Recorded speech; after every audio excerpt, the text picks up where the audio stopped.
All right, here is quite a surprise here. I kind of forgot that he had this, but a Verde Hunter original from '97. It's very saggy and quite sad and tired looking, but still, it's a Verde original and rare as shit. Look at that. I probably could put the screws on the brackets tighter. That might be part of the reason. No, I checked the one blade. It's fine. Weird. Though they are pretty damn out of clock. The one is, at least. Yeah, the one is really out of clock. Aren't you glad I showed you the listing for it? Yes, I am. Probably wouldn't have seen it otherwise. Well, you probably would have. Actually, no. People would have pounced on it. Mm-hmm.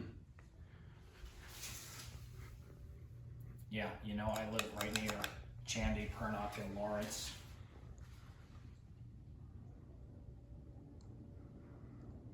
Really fast on medium. Mm-hmm.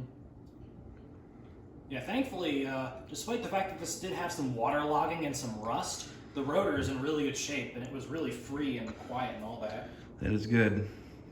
There's the other two fans in here. They're the same as last time. Actually, no, those have been up forever. Yeah, I've had both of those up for a long time.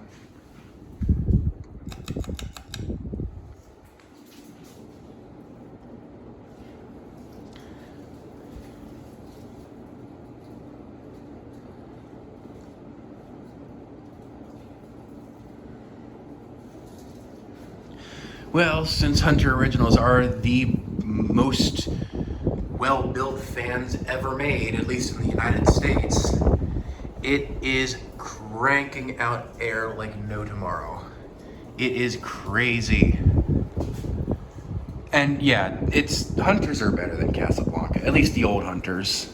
Yeah, probably. The bearings are actually maintenance, which means they don't seize up and make noise.